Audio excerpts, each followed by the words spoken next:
Welcome back to another joyful episode of the Joyful Mate podcast. This podcast is here to help you find more fulfilling and lasting happiness. And it's based on a book that I'm writing called Me&my Happiness. And it takes you on a journey with the book to find more lasting and fulfilling happiness in your life. I'm your host, Anthony Harcher, the Joyful Journey Mentor. And today I have an episode which has been extracted from a webinar I conducted, an online masterclass that was on the happiness trap.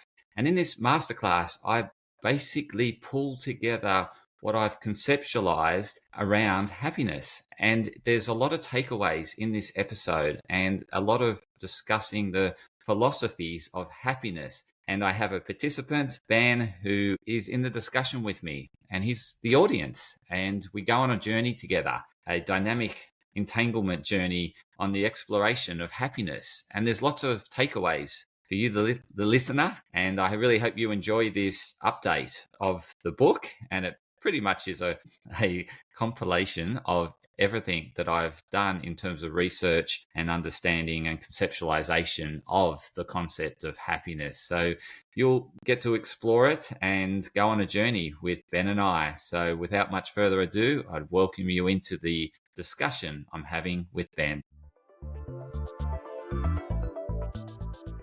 So welcome to the happiness journey. I'm the Joyful Journey Mentor today, and I'm going to be taking you onto a little happiness adventure to enable you to cultivate more happiness in your life. Today, this is a live recording, and I have Ben with me, and this is a workshop, so it's very much client or audience led. So we're going to interact a lot. So to start, I would love for you, Ben, to share with me and the audience, the watchers of the recording, what is happiness to you? What's happiness to me? What a great question. Happiness to me is probably experiencing doing the things that make you happy. What are they? Whatever's top of your priority list: family, health, education, and the fun things you like to do in your life. Things that sports and hobbies that make you happy, that get you out of the work zone.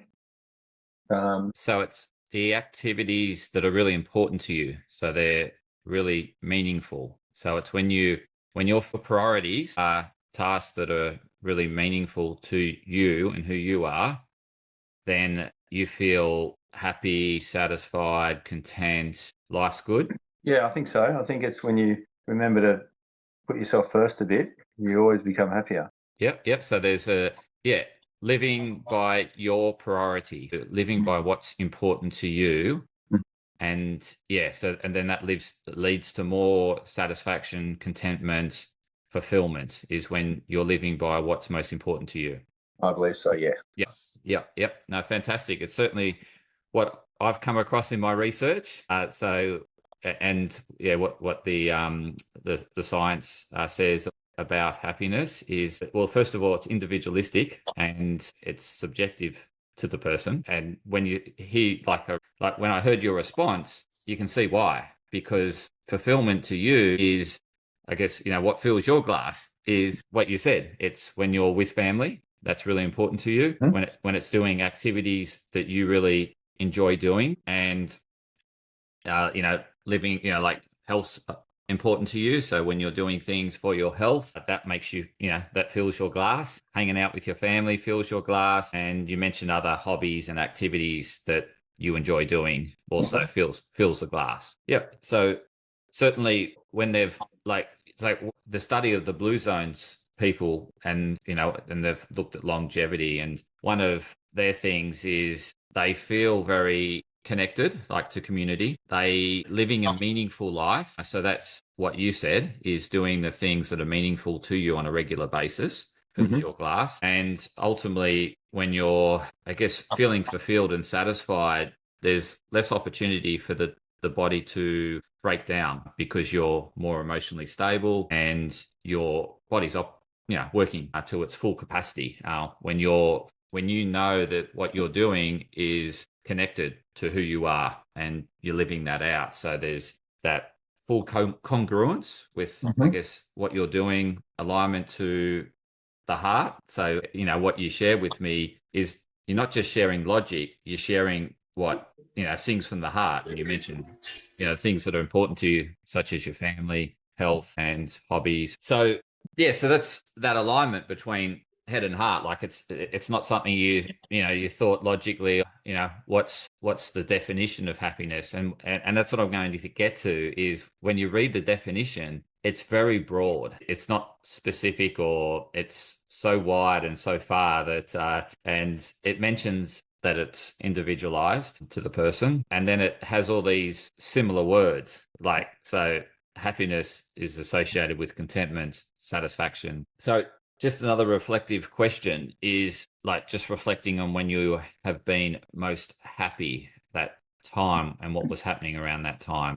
When you say contentment, I think that's a really important word. And I thought of the word gratitude. That's a really important headspace for me, that seem to always be happy and fulfilled when you're grateful for whatever's happening or what you're experiencing or things you've done or the people around you.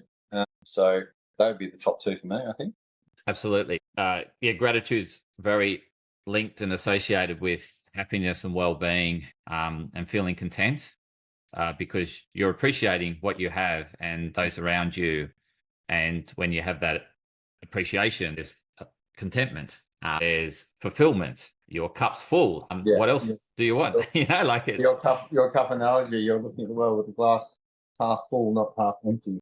Yes, correct. And you keep topping it up with activities that are important to you and meaningful to you, Mm-hmm. and then you've always got that full glass. But at times, it spills. At times, well, you have times where it topples over too. There's so much, you're living by priority. If everything's just swimmingly great, and so you can topple the glass over with, I guess, happiness juices, and then Is that when you cry when you laugh? well, that's true. Like extreme emotions, like you are so joyful that you'll express tears of joy. Yeah, true, true. So that's a great link to the analogy of the glass, is that you actually spill over with tears of joy, and then Comes out the top. that comes out the top. That's right. And then, like, when you're but your glass gets knocked, right, and it spills, and so then you sense a void. But ultimately, that's part of the happiness journey, is because the voids create, like, us to make changes. The voids create us to do something about it. It creates us to move forward. And so this is the interesting, and what I've come across is there's quite a contradictory nature about happiness. It's very entangled, that we, like, can you imagine, like, just, and this is like the philosophy of happiness, like, can you imagine you're completely content, like completely content, completely satisfied? You wouldn't do anything, right? Like, it's no motivation to do anything, right? Yeah, no, I get it totally. So the motivation comes from the knocks, like the knocks of the glass, where you think, oh shit, I've got a void in my happiness jar, and that drives action. It drives behavioral changes, and otherwise, like, so it's interesting when you start exploring the depths of happiness, and that it's often entangled with opposites as well. So there's, like, for example, yesterday at BNI, when I was leaving, there was tears of sadness, but also a relief feeling, as well as a excitement feel. It was sort of like a real transformational experience. Whereas I and it was all entangled in the same moment. Yeah, tears of sadness, but at the same time, this euphoric sort of lift off my shoulders, and sense of relief, and that's when you know you've done the right thing. Exactly. But like in that moment, like, do I describe it as sad or happy? And this is where it really depends. Like, if we see it as it is, then it's always entangled, and it's not one or the other. It just is what it is. And this is where you say gratitude, right? Because when we're grateful, we are expressing thanks to what it is and how it is. Whereas, like, I could have judged that moment of leaving and saw it as just sad because I'm not going to see these people every Thursday now, and that that's disappointing. But I think what I felt in that moment was the wholeness of it, was that, yes, there's that element, but there's the element of what's next and what I'm working on and what I'm excited about. And so for me, it was just what it was, as opposed to, oh, that was such a sad day, because I actually saw the wholeness of the entirety of it. And so it can be distorted. Like, so happiness can be distorted as what we fixate on. Like, if I just focused on the sadness, then I walk away and that was just a sad occasion. Whereas in that same moment of sadness, there was actually an element of happiness, right? And I saw both. Great. Perfect. But this is what's interesting about happiness, is when we're completely mindful, we see that it's entangled always with an element of sadness or loss. But it's what we focus on is what it becomes. Yeah. You get me? Yeah, I do. Yeah. Interesting. It does relate. They are very related. And hence, like, when you go to funerals, for example, there'll be people laughing, there'll be people crying at the same time, there'll be people, it's like sort of right between the both, and about spill over to sadness or spill over to, you know. And you think about a funeral, you have like these moments with that person where you think, oh, you know, that was just that time with him and her or whatever was amazing, and then you have that time of like moment of, but I won't have that again with that. You get what I mean? Like and then it tips to sadness. But That's interesting. Definitely. And so then it gets back to this focus, you know, depending on, like, if we see the wholeness of it, then it's more a transformational experience. But if we choose to focus on the loss, then that's what it becomes, is a loss. And with loss just comes sadness, and you don't have that, you know, I guess you separate it from what it's entangled in, you know, as a whole thing. So it's, what I've realized is it's quite philosophical. Did you want to say something, Ben? Sorry, I was just checking. I'm going to do some happiness. I'm going to walk the dog in the sunshine while we're doing this. Ah, cool. Get away from the desk. Yeah, great idea. Multitasking. Always. Never do everything very well, but you do a lot at once. Well, I actually find it's walking, and you'll be able to stay engaged because the body doesn't get restless or irritable, and it's moving, it enables you to concentrate better. Have I lost you, Ben? Oh, there we go. You're back. Sorry. Yeah, right. So I just wanted to revisit, I think, why society struggles with the whole concept and feeling content, and because there's a whole lot of myths and misconceptions around happiness. And like the first one I have here is, I should always be happy. And it's not possible. Well, and you think you actually don't want it, because as we just discussed, if you were, what would you do? Like, if you're always happy, you wouldn't feel happy, would you? Because you wouldn't have anything to compare it to. Well, that's true. Absolutely. So there's that element of you definitely wouldn't be grateful anymore. Exactly.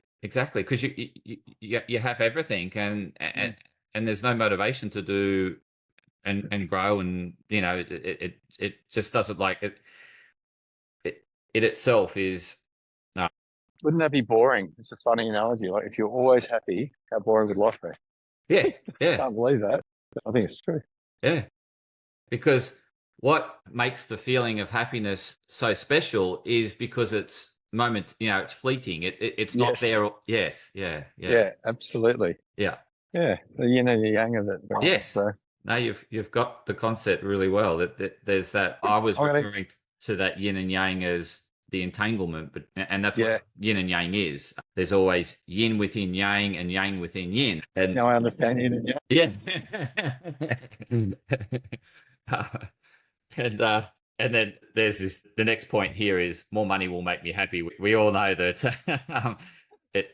Well, again, it will bring some momentarily, you know, like, so when you purchase something, it's a novelty. It's you know, you get more curious, and it's, you know, you can get playful with whatever you have acquired, but then that wears off, right? Because you have it all the time, and it's a bit like referring it back to, I should always be happy. If you've got it all the time, then, as you said, how can you experience happiness? Because it's just, there's no contrast. So it's a bit like the toy or the acquisitions we make when we have money, is that it's the same as, even if we invest in experiences, the experience is just for a point in time. It's not as if we have that experience for a lifetime. You know what I mean? Like it's Yeah. a holiday, for example. Yes, it's an experience. It's not a toy or an asset. It's an experience with the family. However, it's just for that point in time. That's right. And that's why you hold such good memories of it. I can't wait to do that again. I can't just do it tomorrow. Yes. I've got to wait another 12 months or whatever. Yes. And then that's the other thing I found with happiness. The lead up is where we get, we start to feel amazing, like in the lead up. And in actual fact, the arrival can be not as high as the anticipation. It's that. Absolutely. I say that to people when they're going on holiday. So remember this moment just before you go away somewhere, because this is the best bit. Yes. All the anticipation, all the excitement. You're going to finish your holiday and wish you were back at that point again. Yeah, that's right. That's right. Yeah. Yes. And that's what they found with dopamine. So for example, the lead up to having something to eat, like we were talking about this the other day, the bacon and egg roll, right? So yeah, which you didn't get, unfortunately. They didn't have bacon and eggs. So, I was thinking, because in that moment when you're thinking about it, the dopamine's surging, because you're anticipating it, and then what can often happen is we have the surge goes well beyond and hits its peak before you actually have your first mouthful, and yet have your first mouthful and it starts coming down and you think it's not as such, the pinnacles. I've already passed the pinnacle. Well, may as well not eat it then. Sometimes you get that one bacon egg roll that just tastes better. Oh my God, this is the best thing I've ever eaten in my life. And sometimes it can be because the expectations weren't as, like, you didn't put such huge expectations on it. It was, That's what I was thinking when you're saying that too. It's like, I know being told how fantastic a movie is, you must go and see it. Well, you've pretty much ruined it for that person, because unlikely that it will live up to the hype. Yes, exactly. So that's another thing I've found with the happiness thing is the expectations. The lower the expectations, the more satisfactory and the highest, the higher the high. But if you have high expectations, as you said, it might not hit the mark, and so therefore it's more of a letdown. Yeah. Sorry, I'm walking past the barking dog. You're right. Yeah. Back in the day when I would go out for a few beers with friends, if you had the real plan of what you're going to do that night and you got really excited, this is going to be the best thing ever. It never was, but the random unplanned events usually end up the best because there was no expectation. You're like, wow, that's a really good night. Whereas when you have this, and I think it's that build up that you're expecting bigger than Ben-Hur sort of experience. Yes. And the lead up's fantastic, but then you get there and then you feel the letdown. Is that it? It takes me back in times when I was, let's just call it under 18, and the build up and the excitement of, will I get in or will I not get into this club tonight? Will the bouncer check my ID? That was the night, just getting in. And then when you're 18, you're like, oh, what's this? I can get in anywhere. Yeah, that's true. Because that you can imagine that dopamine's hitting all-time highs in the lead up, and then it comes down once you got in, because it was all around, the goal was to get in. Yes. Yeah. And then the other thing is not being able to get in and just imagining what it's like once, as you said. Yeah. Sorry, just laughing, thinking, the nights you didn't get in are still probably better than the nights you did get in.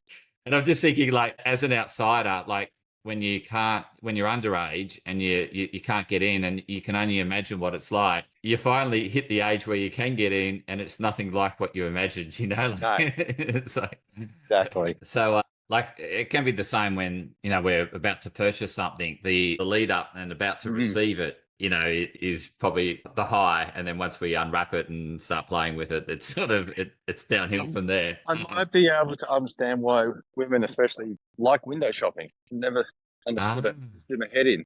What are you doing going to the shops and not buying something for? What a waste of time. It's like, it's the anticipation, the choosing, the thinking, the selecting. Yeah, there you go. Good point, Ben. I love that insight, because it does explain that behavior, because it's therapeutic. I'm just looking, right? Yeah. And I was always like, come on, get me out of here. Just buy it already. But I think the guy's window shopping is looking at the girls on the beach, right? That's the guy's version, right? And imagining, the imagination. All in the chase, right? Yeah. Yes. Get the prize and yeah. and then the letdown, right? Oh, well, maybe. or the pinnacle before the letdown. As long as my wife doesn't listen to this recording, we'll be fine. I'm sure at times women think this as well. So I'm sure. Yeah. Sure, it's not all one-sided. Yeah, it's not one-sided. We see it on hens nights all the time. So the next point here, we've discussed, and that's happiness is the same for everyone. As you know, that's completely false. It's, what you value and what's meaningful to you is very different to anyone else. Do you think there's a lot of similarities because what you value or what's important to one person is obviously different from person to person, but the feeling that generates is very similar in that the gratitude or correct. we talk about. If they're living by what's important to them and doing it every day, like for you, it's like you're out and about doing health now. That's important. You're also educating your mental health, which is important to you. And you're doing something that helps, a family member, which is the dog. So your habit stacking or you're certainly filling that cup of happiness. Lena, sorry, you walk into a building. And you got the sunshine, which is also one of the foundations for happiness. Absolutely. Hence why I became a builder, stopped being a butcher, stuck inside all day. True, actually, very true. Builders outside and the butchers inside. So in terms of, I think also I wanted to touch on your point that you can have overlapping values, but the magnitude or quantity of it, I guess the volume or the magnitude is different. You get what I mean? The degree. Like, so I've got an overlapping value with my father-in-law with family. The importance of family relative to all his other values is out of this world. Whereas mine's a different magnitude, but we share that commonality. For example, when we're together, he'll just want to talk about family and only about family and nothing else. Whereas I'm interested for a little while, but then become very bored. Yeah. But you get what I mean? So we have that overlapping value, but the magnitude or the quantity or what's the other? And anyway, the words are escaping me. I know what you mean. Yeah, you get me. Happiness is a destination which we have explored and agreed that we actually wouldn't want it to be a destination because what would there be to look forward to? So, isn't it amazing? Before we started this, I wouldn't have really got my head around that, but it's absolutely true. Yeah. Like, and so what the focus should be on is the journey to maintaining mostly full cup, and doing your best to keep topping up your cup and keeping it topped up as opposed to wanting it just to be full all the time. So there's things that are constantly pulling water out of the cup. So yes, constantly trying to fill it up. Correct. Yeah. And that's like those people pleasing moments where we just get stuck and just do it, and then we feel dissatisfied. But then that's a wake up to us to think, oh, I should have said no. Next time I will say no. Yeah. It's just something we spoke about in the first Yes, correct. Yeah. If I have this or that, it will make me happy. Again, we've sort of covered that. Grass is always greener. Yes. And so it comes down to what we focus on. Absolutely. I mean, I was speaking to some of my guys on site today, and I said, when do you go down and finish that quote? I'm sick and tired of sitting my bum in the office.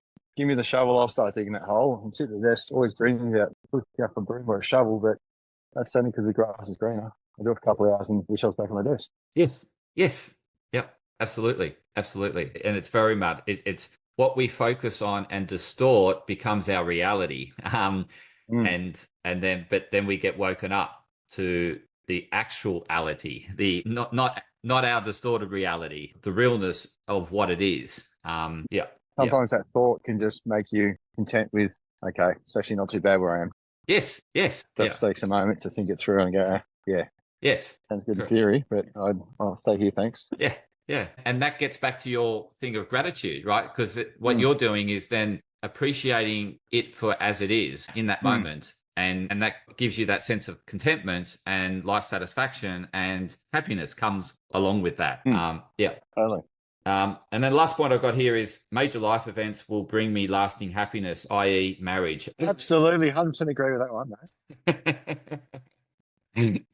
And so, again, this is I guess that anticipatory effect that we spoke about. Like, where people have a fantasy on marriage that it's just all good, and then they actually get to marriage and then they realize the other side of marriage. There's challenge and support, and it's just entangled all the time, and sometimes a complete mess. The same as being a parent, right? Like, Yes, correct. it's got very much both sides. Yes. You wouldn't have it any other way. Yes. It's the same thing. Yeah, and as you said, it's the contrast that makes it so why you stay entangled with it, because you experience the lows but also the highs, and you take them both, and you wouldn't want it any other way, because otherwise, as you said, if you just had the highs, then there's nothing more to look forward to. Life would just become boring. Absolutely. Yeah. I mean, if your child is laughing and giggling and having a great time, it's there's no better sound in the world. But if they did it all the time, you'd be getting annoyed. Yes, for sure. Correct, because it becomes white noise. It just becomes yeah. I'm standing in the harbour. Beautiful. Nice. You're down at the water. Down at the water at Greenwich Point. Dogs looking for lizards, on the rocks, and I'm standing in the harbour. So I'm just going to briefly touch on the textbook definition. I've actually collated a number of definitions from all different sources. So I'll just read out the definitions as you're walking. And there's one that says that happiness is a complex, which we've been discussing, and multifaceted emotion, which we also have been exploring, that encompasses a range of positive feelings from contentment to intense joy. So all of which we have just explored in our little discussion. Contentment to extreme joy, that's perfect.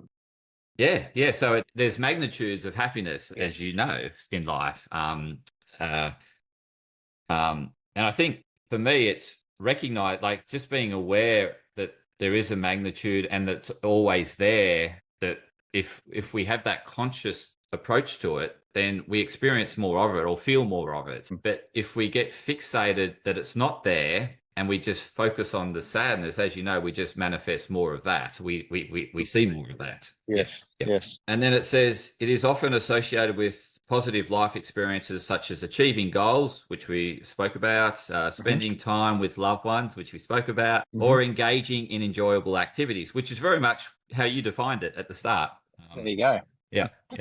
I was having trouble answering it at first. But you nailed it. There's a textbook definition. And then the next one, like in psychology, so this is from a psychologist's point of view, is happiness is often referred to subjective, which we discussed, subjective well-being. As you know, well-being being very broad, undefined. And that, so I've come to the realization that it's hasn't got boundaries. It's boundaryless, just like love. And it's not finite, it's infinite. Yeah. So, and then the psychologist has broken it down into two main components: life satisfaction, how satisfied you feel with various aspects of your life, such as relationships, work, and personal achievements. And then the next part of the second component is balance of emotions, which we spoke about, the yin and yang components, the entanglement of happiness and sadness. So it says balance of emotions, experiencing more positive emotions than negative ones. So it's that ratio of positive to negative. If it's tipping in the positive, then we have that sort of more uplifting feeling. Yes. Yep. Tipping towards the negative, we have that depressing, lowering element of sadness. Something's missing feeling. Yes. Yeah. But it's interesting. Yeah, it only has to tip outweigh one way or the other, and that changes the general feeling. Yes. But then what that does is then you look for ways to top up your glass, don't you? When you feel Yeah. So it's actually when it tips is when we look for, topping it up in the ways that you said, like spending more time with family, doing things for my health. And then you tip the scales. No, I remember standing at a queue at an airport getting an airplane once, and it occurred to me I hadn't thought about picking up my phone and checking anything. And I went, hang on a minute, this is the perfect moment. No conscious reason to pick up my phone. I just stood there content and happy, and I was in a bloody airport queue. Wow. Yeah. The first thing you do is try and pick up a device. But what that reminds me of, Ben, is the fact that it's there in every moment. It depends on how we perceive things, right? So like you in that moment were just, you had the realization of just complete contentment. Like I'm just thinking, there's no other place I'd want to be. I'm just happy where I am doing what I'm doing. It's like, yeah, absolutely. and that's, as you described earlier, gratitude. So the next definition I have here is happiness can also be seen as a state of emotional well-being that varies from momentarily feelings of joy to more general sense of life satisfaction. So in that moment, in that queue at the airport, you had that just general sense of life satisfaction, right? It wasn't intense joy, or maybe it was it? No, It the was whole just, the whole day, I was at the end of the holiday too. The holiday was over. I just remember feeling very content. I felt like no good reason. Why would I feel content standing in an airport extended queue at the end of a holiday? It's because I didn't feel the need to distract myself with my device. I was happy just being me, just yes, hanging out. yes, yeah, yeah, being you, just being you, just there's Doesn't no, happen often. yeah, because what the device can do, and this is a trap or thief of happiness, is comparison. So the moment you pick up your advice, you're looking at people's highlight reels, and you think, and then you compare them to what you're doing in that moment, and you're thinking, they're having so much more fun than me. They're experiencing more fun. But Thankfully, I don't really look at social media anymore. yeah, Because I just don't feel like I've got the time. Everything's I'm trying to do and achieve myself. So that's probably one good thing. I remember the other day, my battery on my phone was almost flat, and I knew I had to run an errand. So I left my phone at home, and off I went for about half an hour, and I felt so much freedom. Like I can't get distracted by checking an email or replying to a text message. Just hanging out at traffic lights, looking at the red light, just drifting whatever thought process you had was amazing. yeah. So you're just loving being in the moment, right? Just being completely mindful and allowing you to be and to be you in that moment. It's like, We often don't let ourselves drift into whatever thought we want because, well, me especially, just pick the phone back up or whatever because it's there. You go, there's always more emails to do or people to reply to. But when you can't do it, you can't help but just hang out in your own head and be content. yeah, and that's a big part of is the reflection. So a big part of happiness is knowing thyself, which you described well by you just doing what's most important to you. That's you living out who you are. So that's knowing you know what's important to you, and you know if you do that, then you feel you know who Ben is, and you feel content with being Ben because you're living by what's most meaningful to you. So the I just lost my train of thought. So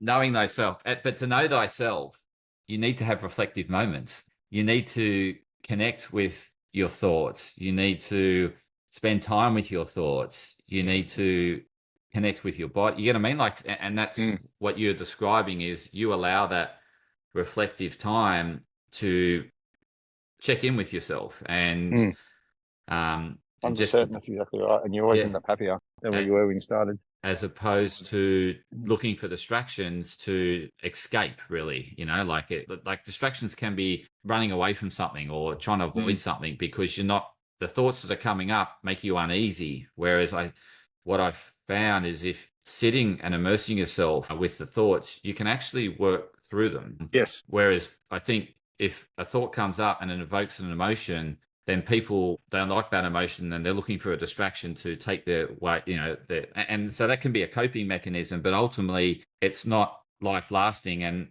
I think what it does is creates such emotion in the person that they look for a temporary fix or a temporary pickup, which could be sugar, could be shopping, it could be a glass of alcohol or a couple of glasses, or it could be drugs. And so by them not doing that reflective time and not immersing themselves and working through it, it can result in constantly running away and then just seeking sort of those momentarily very temporary, non-lasting, non-fulfilling, long-term. Yeah. And that just snowballs and becomes, when the problem how do you eat an elephant one bite at a time? Yeah. It just, perpetuates. So certainly shouldn't run away from your problems. No, it's certainly a cue to either reach out and get help if you if it's something that you can't work through. What I've discovered also is in a state of fear, we'll experience less happiness, and the only real happiness we'll experience is something of escapism. So if you're constantly feeling anxious and fearful of whatever it might be, and you're not dealing with that, then you're not going to the analogy I draw is that fear is a response to uncertainty as to survival. And so that person is essentially like running away from a predator and they fear of being eaten. And you can't imagine running away from someone who's about to eat you and smiling. I've never imagined running away from someone who wants to eat me at all, actually. But you can imagine the sort of like the neurotransmitters that will be predominant won't be serotonin and dopamine. It's going to be norepinephrine, epinephrine, like these adrenals. Yes. So that sort of brings me to that point. You can do something in an activity that scares you, but as you do it, realize you're safe. You have this euphoria that comes over you, like maybe bungee jumping, for example, which completely turn on its head and give you that experience that is very fleeting and very quick, but top of the glass sort of stuff. It is, and it'll probably spill over, because I'm thinking the space that you're stepping into is out of your comfort zone. So there's a huge amount of challenges, and uncertainty and fear. But what you're explaining is that sense of accomplishment, and you get that massive dopamine surge I did it, I overcome my fears and I stepped into a space of uncomfort and I mastered it. And so there you get that dopamine surge and that immense. I still remember, and they're the things you remember too if you think long enough. I did first bungee jump when I was 18, and I think they gave me the worst, cheapest glass of champagne at the end, and it tasted like the best thing I've ever drank in my life. I got this time, and I looked at the bottle and went, "No, you're kidding." Emotions and feelings running through your body. Everything was going to be great then. Yeah. The rest of this definition, it says, it's important to note that happiness is not a permanent state, but rather a dynamic and changeable one. So that's what we've been discussing throughout our chat. And then they've got a philosopher's point of view, which is Aristotle, if I'm pronouncing his name right. Aristotle? Yeah. So I'm not good with pronouncing names, but anyway, I think everyone gets what I'm pronouncing. I'm trying to pronounce. So what he suggests is that it involves achieving a balance between different aspects of life and finding fulfillment, which you could say is pretty much what we've been discussing. Really? Yeah. That, what fills your glass? What brings now, whenever I hear the word fulfillment, I'm going to think about filling up my glass of water. So this has led me to create a pyramid, which is the ascension of happiness, I call it. And this is work in progress. So I have an old food pyramid. Well, I actually got it from, Maslow's hierarchy of needs. No, I don't. Okay, so he's got a hierarchy of needs, and the first one is the basic needs of satisfying life, and that's food, water, and then there's that next element, which is making sure you've got shelter, and so it sort of moves up the pyramid, and then there's I think there's self-love and finding thyself, self-love, and then self-actualization.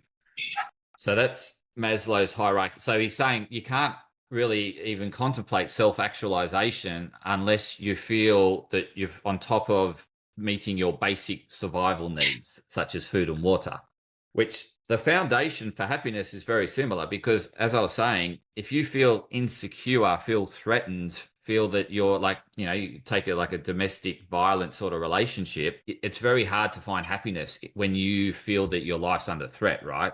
Yes.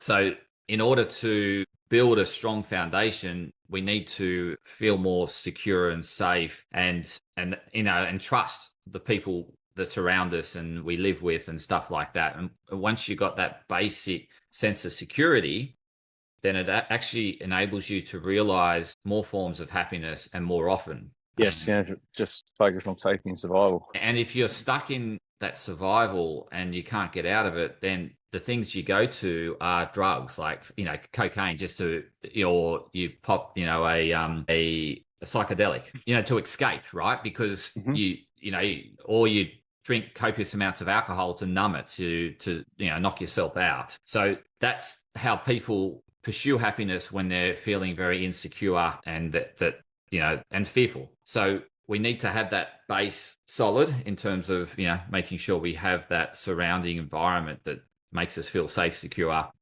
trusting and whatnot. Yeah, and you can draw upon that when you need to. Yes, and that's the safety net ultimately, isn't it? Mm-hmm. Yeah, 100%. And then I've also got, which what you're doing now is being outside in sunshine, connected with nature, because that initiates with the body the production of neurotransmitters that are associated with happiness, dopamine, serotonin, right? So if we are constantly indoors, then we're going to have less of these core neurotransmitters that need to be present in order to experience happiness. So there's an element that we need a foundation of, this is like our food and water sort of thing. And we do need food because we actually need to manufacture that neurotransmitter, and that comes from proteins and cofactors. So we do need a sort of Maslow hierarchy foundation for happiness. And then once you have that base, you're spending more time outdoors, you're getting sunshine, you've got trusted relationships, you feel safe, secure, then what that enables you to do is to explore who you are. Because when we're insecure, we're dependent on others and other things around us changing in order for us to feel safe. And so we externalize everything and think, I can't be happy until this person's out of my life, or I can't be happy until I've got a mortgage-free house, all that sort of basic. And then, tying happiness to something. So it's linking happiness, I'll only be happy if I have this. Dangerous. It's very dangerous because you may never have that. or even worse, when you get it, you realize it didn't make you happy for long. Yes, correct. You had your ladder up against the wrong wall because it wasn't aligned to who you are. It's not meaningful. Yeah. I often think of that when, not that I buy lottery tickets, but the poor souls that buy and win big, kind of like life-changing. One of the best things could ever happen to you, but I would actually not like to have, imagine you had all the money in the world. It'd be very dangerous because you'd think you'd always be happy, so you'd always be let down. You never value anything anymore. True. And so therefore you'd be thinking that you didn't have enough. Absolutely. Yeah. Only half empty all day. Yes, correct. So even with what we would perceive as, you've got enough to retire and do whatever you want on, that they're feeling inadequate. They're feeling like, no, I don't have enough. Because they're not appreciating what they have. Absolutely. Yeah. And again, it gets back to that comment you made, the grass is greener on the other side, right? Absolutely. I just thought if I ever won all that money, I'd actually employ someone to hold it all and drip feed me some, right? Imagine you couldn't take it all at once. It's dangerous, isn't it? Yeah, as you said. Yeah. And it's not going to, as you said, you got a feeling of contentment, life satisfaction, just lining up at the airport at the end of the holiday. And you got to be you didn't need any money at that. You didn't win the lottery at that point in time. No. Don't get me wrong. You feel very euphoric if you did. The best moment you've experienced winning would be just when you heard about it. Yes. Yeah.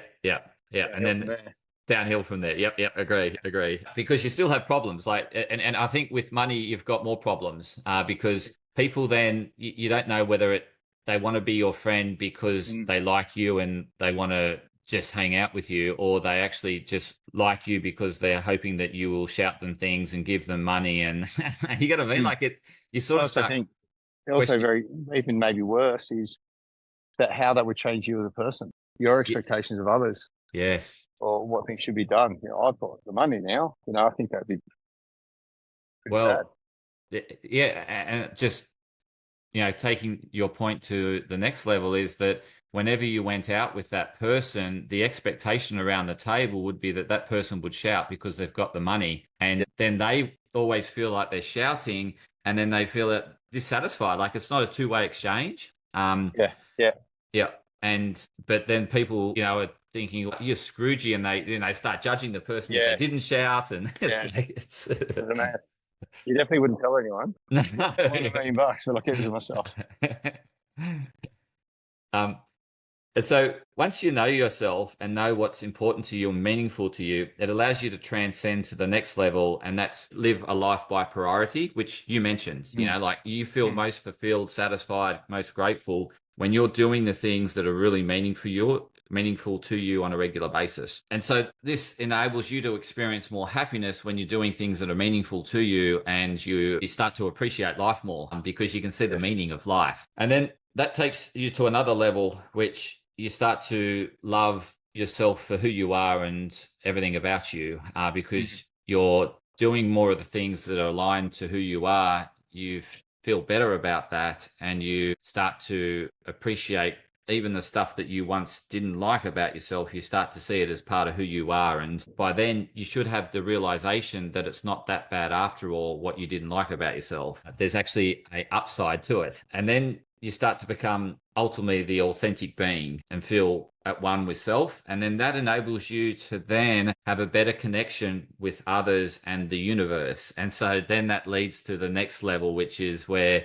you feel at one with everything and everyone and fully connected. So that's what, like, but it's not a point of attainment. You know, you sort of constantly working towards that, but you actually don't attain it unless you become God or something. Like I can't you know what I mean? Like it's yeah. So it's sort of that thing that you're constantly looking at how you're in every person you run into, and they're in you, and you can sense that deeper level of connection with the person because you're just a reflection of one another, and then everything else around you is also that. And so you complete this sense of complete oneness. But what I think that's not actually ever possible, because we have moments of judgment, and in those moments of judgment we're not fully conscious, and we're conscious of one side of that person and unconscious of the other side. And I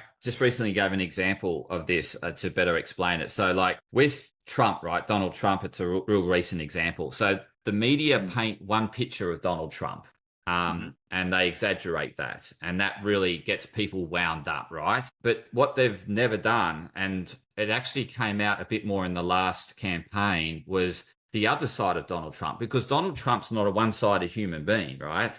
But what the so what CNN and all these CBS and would broadcast is little 7-second snippets that would just get people fired up. And what they were firing up about is it brought up a sense in them when they've done something similar and felt shame and guilt around what they've done. And so it just brings up a shame and guilt feeling in them, but it's just triggered by Donald Trump. I'm wanting to explain this concept because it's quite deep. And so when you start to I guess investigate or better understand who Donald Trump actually is, you start to see the other side. And I then had this deeper connection with Donald Trump because I realized that there's traits of him that are completely within me. And I felt more connected with him. The things that people detest about Donald Trump, behaviors that we've all done, but we haven't owned them, and we haven't seen the upside of doing that behavior. Like, we've just judged it, right? So we have this split consciousness about it. We think that particular behavior is just all bad. And I'll bring up an example, like fraud. Like, so people go, he's a fraudulent person. But we, as all human beings, we have all committed some form of fraud throughout our life. It's just to varying degrees, right? So I'll give an example of what recently happened to me. I went to see the cardiologist, and the cardiologist said, look, I'm going to write down that you've had a heart event that enables you to then claim the Medicare rebate. Whereas in actual fact, he knew that I was asymptomatic, had no issues, but he knew that I'd have to pay the full fee. So he actually committed Medicare fraud, but he was looking in my best interest, right? Yeah. And so I didn't dive him in because he's looking after me. But but then you could say that is committing fraud. And I know I've done that so for example, there's probably consultations I've done that are borderline, not really nutrition, but I've put on the invoice that they're nutrition, and that person then claims it through the insurance. And so in essence, that's a degree of fraud as well. And so this is and when we think that, but what was I doing? I was thinking in the best interest of the client, and the client is thinking, you're so nice, Anthony. You're looking after me. And that's what I thought about my cardiologist. Oh, you're so nice. Yeah. But if you look at the bigger picture, that can be judged as a fraudulent activity, right? So this is so you can now see the benefit. Well, there's a benefit to someone, and then a fraudulent act to someone else. But that's the same as what Trump did, right? There was a benefit to someone or something, but there was a fraudulent act towards someone, right? And so it's entangled. There's I guess someone that's benefiting, someone that's not. But When you say that, you say the word Donald Trump, my mind instantly goes to, well, who was benefiting? Donald Trump was benefiting from Donald Trump. well, that's exactly right, Ben. Is that people jump to conclusions without fact checking. But the media is happy to do this to you and just produce all the facts in the other side's favor so that it distorts the reality. It makes you angry and you keep watching the news and keep hating Donald Trump. And so Donald Trump is great. The media love Donald Trump because it's headline grabbing and they get lots of clickbait, lots of views, right? And it helps with their advertising. So in actual fact, they're committing fraud by only distorting things. So that's that they're actually committing fraud. You can see how this is all very and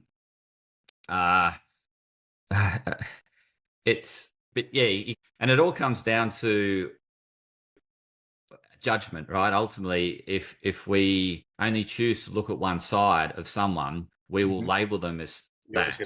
But like Donald Trump's also got a kind, generous, loving side to him as well, right? But we never. I want to say no, he doesn't. That's exactly the point. The more you investigate it, in actual fact, you would ultimately, if you met him, so people that like, I was listening to podcasts that, were more sort of providing two sides. And like, so for example, Joe Hockey met Donald Trump and he said, Donald Trump is very curious. He's very curious. He asks lots of questions. So that means that he's interested in the other person. But the media would portray that he's only got self-interest, right? Yep. And he's got no interest in. And in actual fact, the reason why he won the election because he actually listened to the people and did things that the people wanted. But yeah, so he was curious, asked lots of questions. He's like, sorry, when you say that, I reflect on how well the media has trained me because you say that and everything that comes up is a negative response is, I was curious because he's trying to find something to use against them or to empower himself more or, that's exactly where I go with it.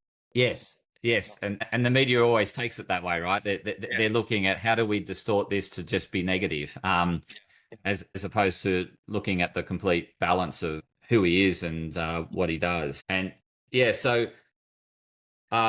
ultimately this journey is seeing that we are all one. And so what you see the Donald Trump in you, but you're able to love it. And then you feel totally connected with everyone, everything. And that's a real journey, right? So that's why people can't go straight to the top. They need to start at the bottom and work their way up the pyramid because there's a lot of, well, first of all, you've got to know yourself. If you don't know yourself, then you can't ascend up the pyramid. But as you can imagine, as you become more at one with everything, then there's more satisfaction, there's more wholeness, there's more fulfillment. So that's why I've sort of drafted this pyramid as it is.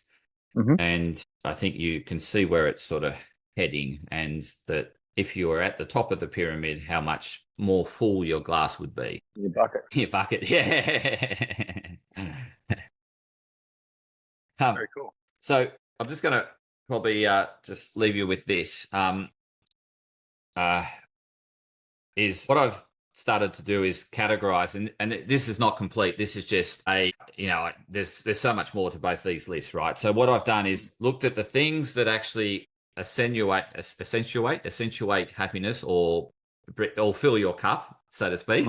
And then I looked at things that can spill your cup or take it away or, make you feel empty and create those voids. But this is not a comprehensive list, but you can see, I don't know if you can see it, but I've spoken to actually most of these on both sides throughout our conversation. Pretty much everything, actually. We've actually covered this whole slide throughout our conversation. Perfect. Yeah, I think I agree. So, and then what I've done in this presentation can go on but it doesn't need to because we've actually spoken to all these points. So what I've done with each of these points is then dedicated a slide and then I talk through it, but we've actually discussed it. So we have pretty much completed what I'd prepared and what I wanted to discuss. Yeah. Very interesting. I love the yin yang. That'll carry a long way, knowing that, you've got to have the bad to have the good, for lack of a better description. Yeah. And that they're always entangled. Yeah. 100%. Yeah, they're always together. It's a dynamic that they're never separate. It's only when we focus on one side they appear separate and we distort Yes. reality. But in actual fact, we're conscious of one side and unconscious of the other side. Yes. I mean, you're sharing about saying goodbye to me&my yesterday. I was thinking to myself, new things can't have new beginnings without endings. Exactly that. So it was a transformation as opposed to a loss or a gain. It was actually just the transformation of me. Yep. This is very powerful. So what I've got here, Ben, I don't know if you can see, it's quite small, is I've got a more, I could probably make this bigger. View, I'll see if I can expand. I can move a toggle. I know, it's here, I think. Here we go. I got it now. So this is a bit more comprehensive in terms of happiness mates and happiness thieves and traps. So what I'm going to do over time is obviously build this into a book, and that's what I'm working on. And that's what this was about, was sharing updates as to where I'm at with my understanding and conceptualization, and wanted to bring you along for the journey. Thank you. That's great. You're welcome, mate. That's Thank you for your continued support. What I'll do, I'll just stop the recording. Good timing. I just walked in the door.